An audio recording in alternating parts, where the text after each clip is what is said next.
Hello there. Now I'm going to talk about Pee-wee's Big Adventure, the Tim Burton film debut starring Paul Ruebens as Pee-wee Herman. Now, this the film came out, and then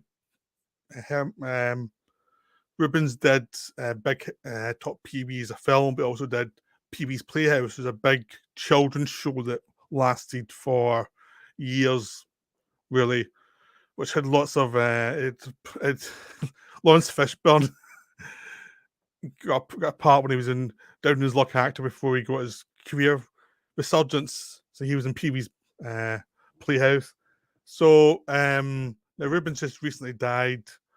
Funny enough, I was going to cover this anyway, so it was like, well, I'll just rewatch it now. But already was one of my planned videos, so it's kind of weird to suddenly push it forward because the star died. But yeah, Pee-wee's Big Adventure is a terrific film. It's one of those films that came out of nowhere, and it did really well because people just enjoyed its infectious sense of fun, infectious sense of silliness.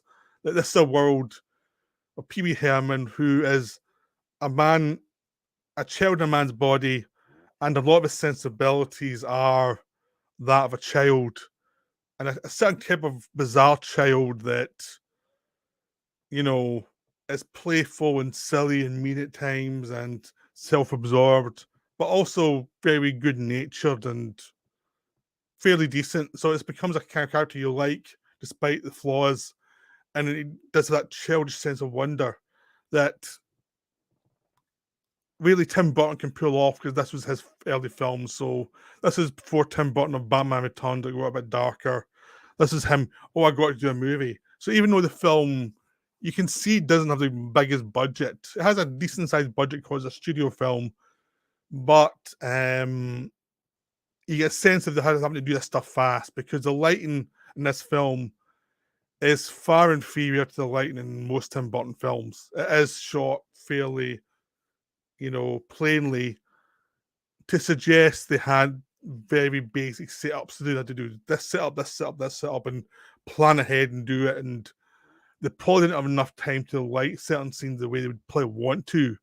So that's the big thing that jumps out at you is there's a lot of energy, but you wish they'd maybe a lot more time visually.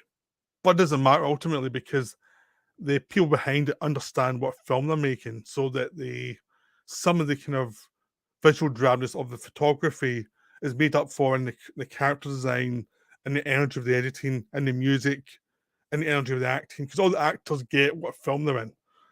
So you never have a problem of an actor standing out and being wrong for the film. Everyone gets what film they're in. Everyone gets the exact tone of the film they need to do. The designers get the tone of the film. Everyone gets the tone of the film, which is that's one area where it's could have had a bit more time to do that. But that's just because Burton was a first-time director, and this was a character no one was quite sure was going to work. So they just made the film, and it's a delight. I mean, it's one of the things you have to get into the atmosphere of it. I mean, it's like early on we see Pee-wee have a dream winning the a bike race in Paris, of course, and I've lost the name of it because I'm stupid, even though it's easy. I don't know. Obviously, very low budget shot in California, which is part of the joke because they actually just play up as the idea of he's kind of redesigned France to be some very French stuff mixed with his imagination of the places he knows. So it kind of works quite nicely there.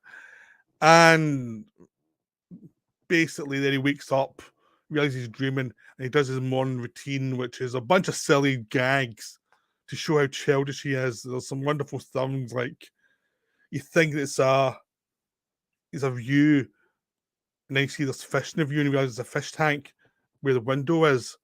So and then he does his clean his teeth with his massive brush, and he does all these things to make his breakfast, and then he barely eats it. He just likes the process of making it more than eating it itself. And he's just got lots of these weird inventions, but he loves his bike, and he's insane about his bike, insane in a way that only a child could be. Like, so if you basically anyone knows children knows the logic of what the film's following, so you can always go along with it, and children understand the logic of what he's doing. So it's a fairly understandable character in this fantastic setting. But because they're grown up playing it, It means he can leave the area and go on his adventure without any problems. It's just, I'm going to find my bike. And that's the plot. He's going to find his bike. After it's been stolen, you have this big melodramatic thing with a horn. He loses his bike and he goes into a shop and it's, so there's wonderful stuff like that. And then he goes on his adventure, which takes up the second and third acts of the film. As the second act is him traveling through America and running into different people and different eccentric people and helping them out and becoming pals with Hell's Angels. Being told that his bike is in the Alamo basement. There's no basement in Alamo. He ends up going to the Alamo. He ends up on a train with all these homeless people singing songs. He runs into a waitress who wants to leave for Paris, and she's got this thuggish boyfriend who's chasing them at some point. And there's just lots of silly adventures that are very good natured. He runs into a guy who's escaping from prison and helps him avoid being caught by the police for a while.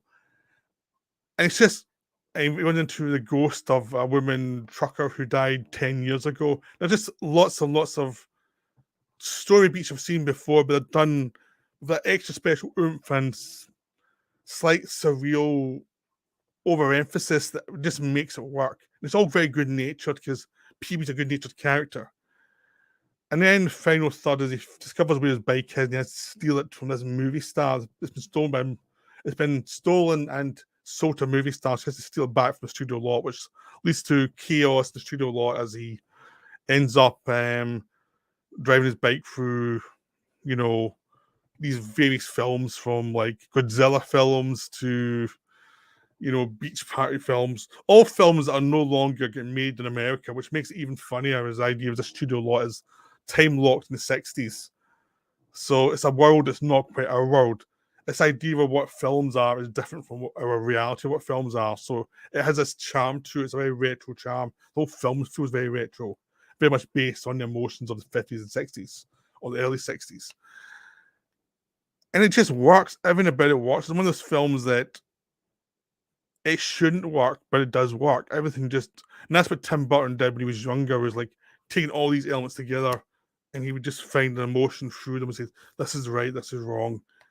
It's something he lost in the 2000s, where the films became a lot more mannered. Even though I like some of the films he's made since then, you can't help but notice the films have become more mannered and more into a director's habit of, I like this, I'll put this in the film. I like that, I'll put that in the film. And sometimes it's like, it doesn't really fit in the film. You're overdoing the design of this. It'd be much better if it was simpler. He kind of lost some of the simplicity he had when he was a younger director. And just, it's that thing of someone who starts to fall back and shtick. Like, comedians do it, artists do it. It's like, I understand who I am. I'll go back to what I feel comfortable with. And sometimes that's not what you really need. Here's Burton when he's very young, and actually he doesn't understand what shtick is yet. He's still discovering it, and there's just great energy to Burton's films, from but here to, I'd say, Mars Attacks. Mars Attacks is a mess, but it's a very fun mess if you've got in the right, mentality for it. Sleepy Hollow's kind of half and half. There's some really good stuff, but the script's not as good as the design. And then after that, it starts to go a bit more wayward. And you have some films that work, some films that half work, some films that don't work at all. It's like, it just becomes much more wayward after that. But this is the early Burton. This is the really good Tim Burton stuff. This is really wonderful things going on. And he's with a collaborator with Paul Ruebens, who understands who he is as well. So their sensibilities just come together very nicely. And Phil Hartman, who was a actor, comedian, also helped write the script as well. And he's a cameo in it as well. So they have like quite a lot of good comedy energy bouncing off each other. So no one's actually falling into the bad habits. No one's like, there's enough like, energy of different people there that are aligned and are going the same direction, so that the excesses of any one person can get toned down to be exactly what it needs to be, because it's talented people together with an aim of what the film is, and they know it's silly, but that's the joy of the film. Is we're going to make a silly film and we're just going to go for it. And that's the charm of the film still, is this, we're making this something really silly.